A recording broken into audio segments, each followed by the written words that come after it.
A bright, sunny morning filled Peppa's house with cheerful laughter and familiar sounds. Peppa and George played happily in their bedroom while Mama Pig prepared breakfast. Everything seemed perfectly normal in their cozy yellow house.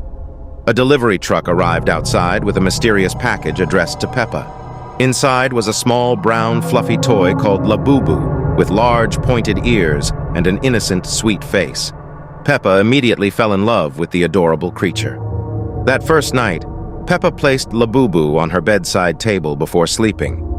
As midnight approached, the toy's innocent eyes began to glow with a faint, eerie light. Strange whispers filled the room. The next morning, Peppa woke up feeling strangely tired despite sleeping all night. She couldn't remember her dreams, but felt an overwhelming urge to stay close to Labubu. Her eyes appeared distant and unfocused. At playgroup, Peppa brought Labubu with her. The other children immediately felt uncomfortable around the innocent-looking toy. Susie Sheep complained of sudden headaches, while Pedro Pony began crying for no reason. Madame Gazelle tried to remove the toy from the classroom, but when she touched it, she felt an overwhelming sense of dread. The toy seemed to resist being moved. That evening, George started having terrible nightmares filled with dark shadows and whispered voices. He woke up screaming multiple times, unable to explain what frightened him so much. Peppa's behavior became increasingly strange as she spent more time with Labubu each day. She would sit motionless for hours, staring at the toy with vacant eyes. When anyone tried to talk to her, she responded in monotone sentences. The toy began appearing in different locations around the house without anyone moving it. Family members would find Labubu sitting in various rooms, each time wearing the same innocent expression that now seemed sinister. Mama Pig discovered that all the houseplants had begun withering despite being well cared for. The family cat refused to enter any room where Labubu was present, hissing and backing away. Daddy Pig tried to throw the toy away multiple times, but it always mysteriously returned to Peppa's room by morning. No matter how far he took it, Labubu would be back on her bedside table. Strange accidents began happening around the house with increasing frequency. Electronics malfunctioned, food spoiled rapidly, and family members started feeling inexplicably ill. The cheerful atmosphere was being replaced by something dark. Peppa stopped playing with her other toys entirely and would only interact with Labubu. She began speaking to it in whispered conversations that no one else could understand. Her bright personality faded away completely. The influence of the toy grew stronger each night, affecting the entire household's sleep patterns. Everyone experienced disturbing dreams featuring the same brown creature, but with glowing red eyes and sharp teeth. One morning, the family woke to find Peppa's bed empty and her window wide open. She had vanished during the night, taking only the cursed Labubu toy with her. No trace of either could be found. Weeks passed, but Peppa was never found. Her parents went to the police, and it turned out that Peppa was dead. And Labubu was not just a toy creature, but a collector of innocent souls. A cheerful morning filled Peppa Pig's house with excitement as the family prepared for their special train journey to visit Granny and Grandpa Pig. Peppa and George packed their favorite toys while Mummy and Daddy Pig gathered their luggage. The train station appeared busy and welcoming, with colorful banners and friendly announcements echoing through the platform. The old steam train arrived with thick black smoke billowing from its chimney, much darker and more ominous than usual. The locomotive looked ancient and weathered, with rust stains covering its once bright paint. As the family boarded, they noticed the train conductor was unusually tall and thin, wearing a tattered uniform that seemed decades old. Inside the train compartment, the seats were covered in faded fabric that smelled of decay and dampness. The windows were grimy and difficult to see through, casting strange shadows across the interior. Other passengers sat motionless in their seats, their faces pale and expressionless, staring blankly ahead without acknowledging the Pig family's presence.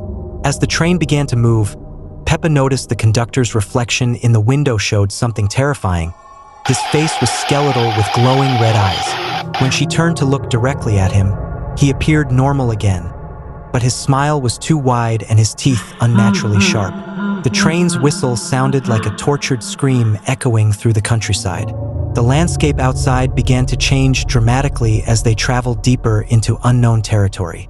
The green hills turned gray and barren, with twisted dead trees reaching toward the darkening sky.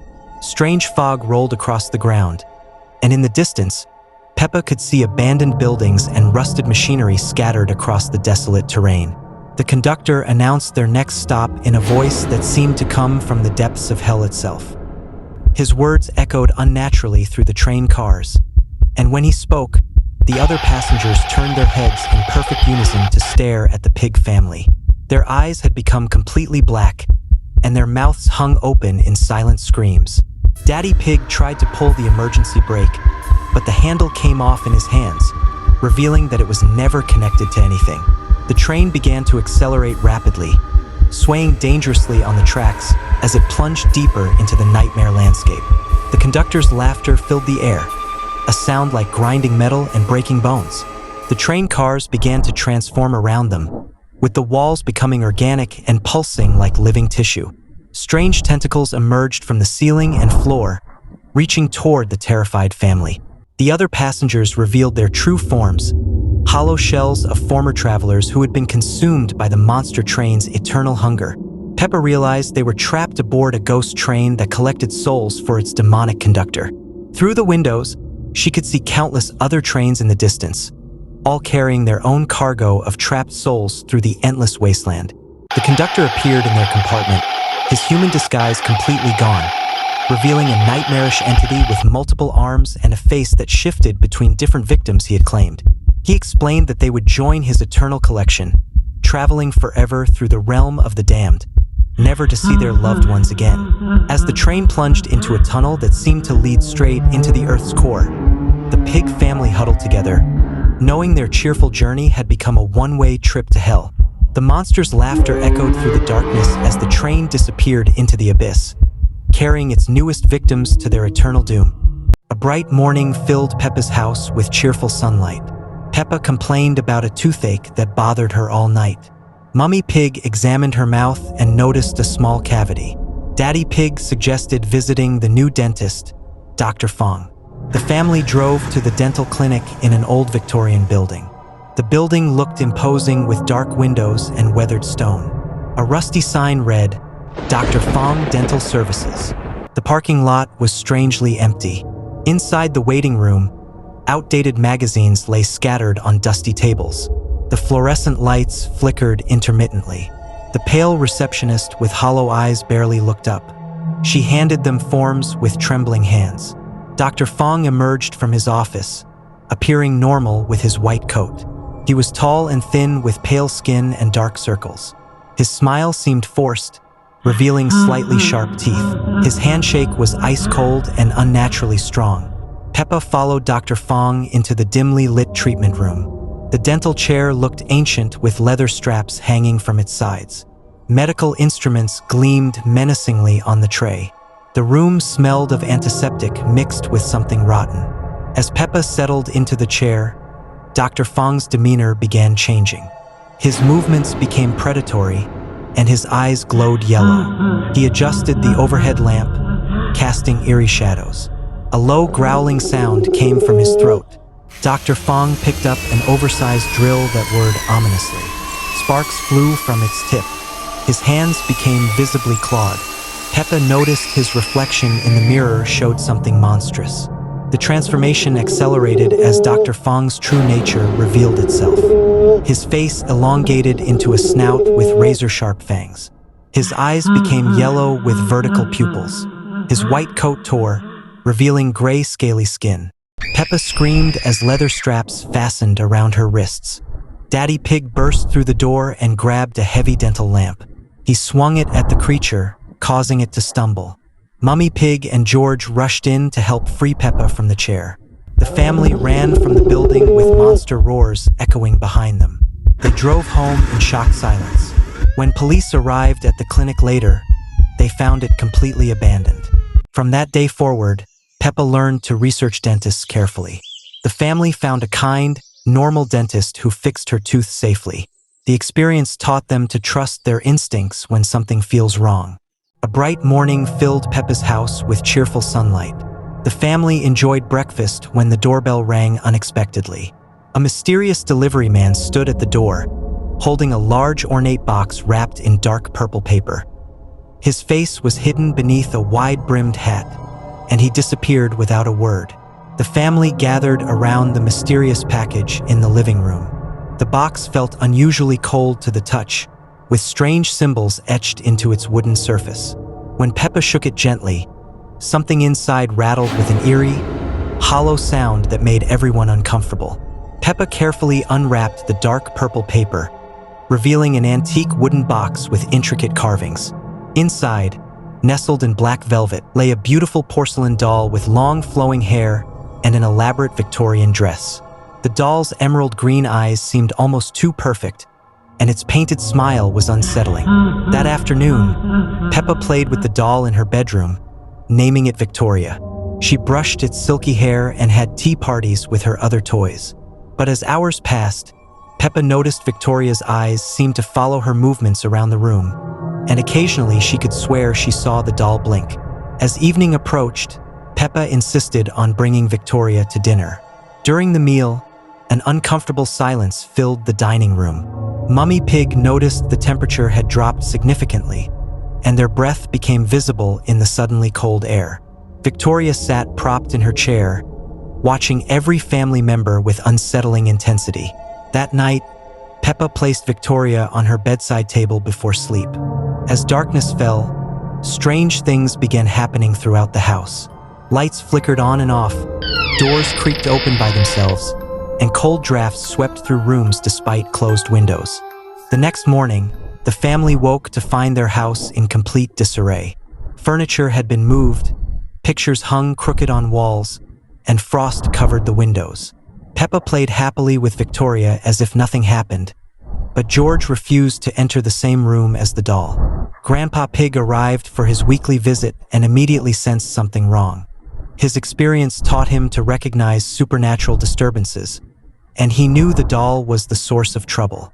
He examined Victoria carefully, noting strange symbols carved into the base of her porcelain head, ancient markings used to bind spirits to objects. Grandpa Pig explained that Victoria was possessed by a malevolent entity. As if responding to his words, Victoria's head slowly turned toward him, her emerald eyes flashing with otherworldly anger. The temperature plummeted, and shadows began moving independently of their sources throughout the room. Working together, the family wrapped Victoria in a blessed cloth from Grandpa Pig's collection. As soon as the doll was covered, supernatural disturbances ceased and warmth returned. They placed the wrapped doll in a sealed box and drove to a remote location, burying it deep underground with protective symbols. Returning home, the Pig family felt relief and safety they hadn't experienced since the doll's arrival. Peppa was initially sad to lose her beautiful toy, but gradually understood that some gifts come with hidden dangers. The incident taught them to be cautious of unexpected presents and trust their instincts when something feels wrong. A peaceful morning filled Peppa Pig's house with warmth and laughter. Peppa was playing in her bedroom when she noticed something strange outside her window. A figure stood motionless in the distance, wearing yellow clothes and glasses like Pedro Pony. The creature looked exactly like Pedro, but something was terribly wrong. Its face was grotesquely distorted with bulging eyes behind cracked glasses and an unnaturally wide grin. The skin appeared mottled and diseased. Peppa called to her family, but when they looked outside, they saw nothing unusual. The creature remained perfectly still, never moving from its exact position. Days passed and it never moved, never blinked, standing through rain and sunshine. The family tried closing the curtains, but Peppa could still feel its presence outside.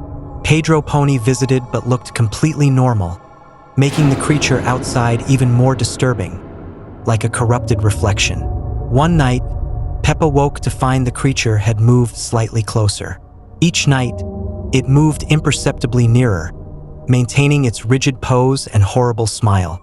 The creature reached the garden fence, then the front yard, then right outside Peppa's window. The window glass finally shattered, and the creature stepped into her room. It moved in jerky, unnatural motions, like a broken puppet. The creature explained that it had been born from all the times Pedro had felt ignored and unwanted. Peppa tried to run, but found that she couldn't move or scream.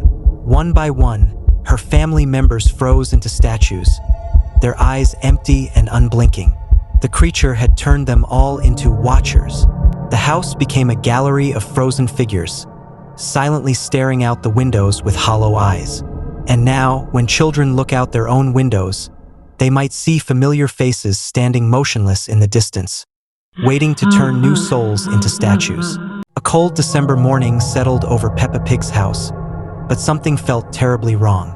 The family sat around the breakfast table in complete silence, staring blankly at their empty plates. No Christmas decorations adorned the walls, no tree stood in the corner, and no festive music played. Peppa looked around the house with growing confusion and dread. The calendar on the wall showed December 25th, but nobody seemed to remember what this date meant. Her parents moved like sleepwalkers, going through their daily routines without any joy or recognition of the special day. Outside, the entire neighborhood appeared equally lifeless and forgotten. No Christmas lights twinkled in windows, no wreaths hung on doors, and no children played with new toys in their gardens. The world had somehow erased Christmas from existence, leaving only an empty void where celebration should be. At playgroup, Miss Rabbit taught the children about ordinary winter days, never mentioning Christmas, Santa, or presents. The other children sat motionless, their eyes vacant and their smiles forced. When Peppa tried to mention Christmas, everyone stared at her with blank, uncomprehending expressions. Peppa discovered an old Christmas book hidden in the attic, its pages yellowed and torn. As she read about Santa Claus and Christmas trees, the images began to move and whisper, showing her glimpses of what the world had lost. The book felt ice-cold in her hands, and shadows danced across its pages. That evening, Peppa heard strange sounds coming from the chimney. A figure emerged covered in ash and soot, but this wasn't the jolly Santa from stories. This creature had hollow eyes and a twisted smile, carrying an empty sack that seemed to devour light itself. The dark Santa spoke in a voice like winter wind, explaining that Christmas had been forgotten because people stopped believing. Without faith and joy, the holiday had withered and died, leaving only the shadow of what once brought happiness to the world. As the creature moved through the house, everything it touched turned gray and lifeless. Family photos lost their color, toys crumbled to dust, and even the warmth seemed to drain from the air. The forgotten Christmas was consuming everything that once brought joy. Peppa realized that she was the only one who still remembered Christmas, making her the last hope to restore the lost holiday. But the dark Santa warned that forgetting was easier than remembering, and soon she too would lose all memory of Christmas forever. The shadow creature began to fade away, taking with it the final traces of Christmas magic. As it disappeared, Peppa felt her own memories starting to slip away, the warmth of Christmas morning becoming nothing more than a distant, fading dream. In the end, Peppa sat alone in her room, staring at an empty calendar that no longer showed any special dates. Christmas had been completely erased from the world, and now even she couldn't remember what she had lost, leaving only a cold emptiness where joy once lived.